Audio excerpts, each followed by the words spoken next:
या निवडणुकीतून बारामतीकरांचा एकच संदेश आहे वहिनींना. वहिनी, तुम्ही घाबरू नका. संपूर्ण बारामती हे तुमच्याबरोबर आहे. अजितदादांच्या शरीररूपाने जरी आम्ही बरोबर, अजितदादा शरीररूपाने जरी आपल्यामध्ये नसले, तर आम्ही दादांच्या श्रद्धांजलीच नव्हे तर आयुष्यभर ही सर्व आम्ही सर्व बारामतीकर तुमच्या पाठीमागे आहे. मतदान पेटीद्वारे त्यांनी संपूर्ण भारताला दाखवून दिलं.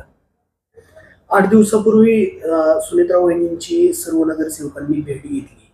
काय कानामंत्र पिंपरी चिंचवडकरांसाठी खरं तर सुनेत्रा वहिनींनी दिलं? एकतर सर्वात महत्त्वाचं म्हणजे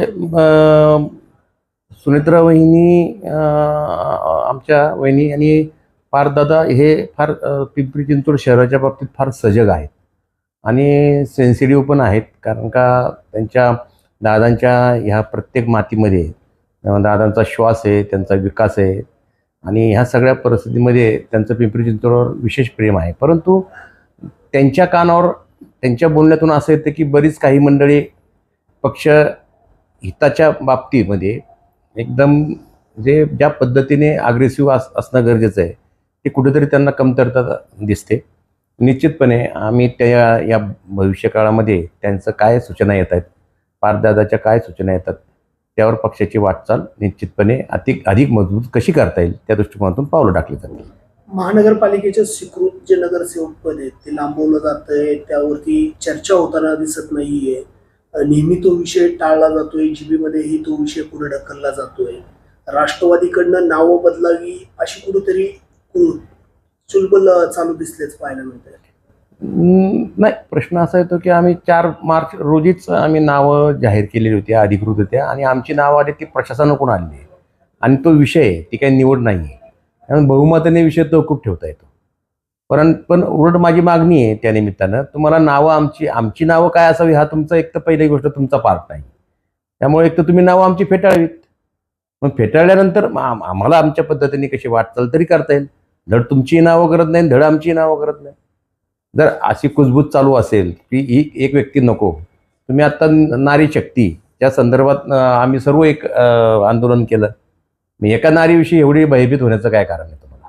जर असं असेल तर असं नसत का कदाचित, कारण का किती केलं तरी भारतीय जनता पक्ष देशात राज्यात मोठा आहे आणि मला नाही असं वाटत की ते अशा क्षुल्लक कारणावरून ते असं निर्णय घेतील. परंतु त्यांना देखील पक्ष म्हणून किंवा शहरामध्ये ज्या पद्धतीने चर्चा चालू आहे की 7 नावं जर देऊ शकत नसेल तर त्यांची मानहानी आमची नाही ना.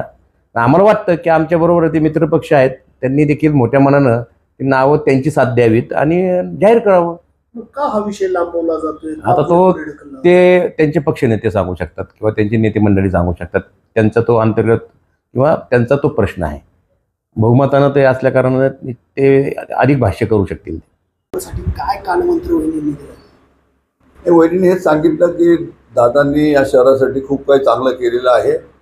त्या बदल्यामध्ये जसं तुमच्याकडनं साथ व्हायला पाहिजे ती साथ तशी आम्हाला मिळालेली नाही असं स्पष्ट त्यांनी सांगितलेलं आहे. परंतु पिंपरी चिंचवडमध्ये चाललेला जो अनवधी कारभार आहे, जो भ्रष्टाचार आहे, जे लोकांना आता पाण्याचा प्रश्न असेल, इतर गैरव्यवस्था असतील, त्या सर्व गोष्टीमध्ये राष्ट्रवादीला त्या ठिकाणी चांगलं काम करायचं आहे. तुम्हाला तुमचा आपला पक्ष एक संघ बांधून आणि ज्या लोकांना जायचं असेल त्यांनी जाऊ द्या, ज्या लोक जे आता गेली त्यांना सोडून द्या, परंतु आपल्याला आपला पक्ष याची मूठ बांधायची आहे. आणि 10 तारखेनंतर पारदादा आणि वहिनी वेळ देणार आहेत. तिन्ही मतदारसंघामध्ये, तिन्ही विधानसभा मतदारसंघामध्ये त्या वेगवेगळ्या मीटिंग घेणार आहेत. आणि मागच्या इलेक्शनमध्ये दादांच्या एवढ्या प्रयत्नानंतर सुद्धा पराभव व्हायचं कारण काही आहे. हे कारणं मीमांसा जी आहेत ते पण ते घेणार आहेत व्यक्तिशः. ते पण मी आणि पारदादा आम्ही दोघेही वेळ देऊ इथे, अशा पद्धतीने मुंबईला आमची चर्चा झाली. महानगरपालिकेमध्ये जर आपण पाहिलं तर स्वीकृत जे पद आहे ते लांबवलं जाते. भारतीय जनता पार्टी मुद्दामून लांबवते. 100% आहे ना. आता ज्यावेळेला जर इलेक्शन आयोगाकडनं जो प्रोग्राम आलेला आहे, विभागीय आयुक्तांना जो प्रोग्राम दिलेला आहे, त्या वेळेमध्ये आम्ही आमच्या राष्ट्रवादीचे 3 उमेदवार, आम्ही आमच्या कोट्यातले जे 3 उमेदवार आम्ही तिथे दिलेले आहेत. असं असताना देखील तिथं भारतीय जनता पार्टी देत नाही आहे. म्हणजे आज त्यांना पाहिजे ते सवय लागली आहे त्यांना ना. कारण जे एक हाती सत्ता असल्यामुळे कोणती पण गोष्ट ही रेटून न्यायची, चुकीच्या पद्धतीची कामं असली तरी त्यांनी आपल्या मनमानी कारभार करायचा. हा पुन्हा एकदा मनमानी कारभार आपल्याला दिसतोय. म्हणजे इलेक्शन आयोगाचं पण ऐकायचं नाही, नियमावली सगळे ढाबावर ठेवायची आहेत. त्यांना पाहिजे ते करतात. आमची 3 नावं असताना त्यांनी त्यांचं नाव, त्यांचं एक मत होत नाही.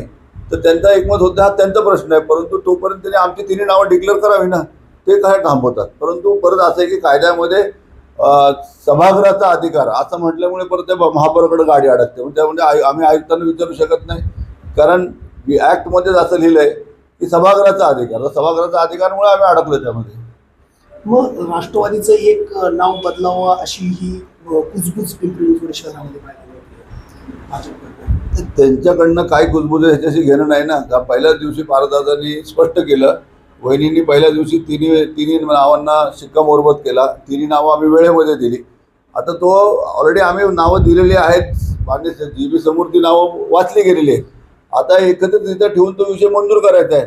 आणि आमच्या घरातला प्रश्न किंवा आमच्या घरातली काही लोक आहेत ते निर्णय ते कसे घेणार आहेत ना, त्यांचा निर्णय त्यांनी घ्यावा, आमचा निर्णय आम्ही घेतलेला आहे. त्यामुळे त्यांना जर त्यांचं करायचं नसेल तर नका करू दे, आमची लोक जर डिक्लेअर केली पाहिजे ना, ते पण डिक्लेअर करत नाही.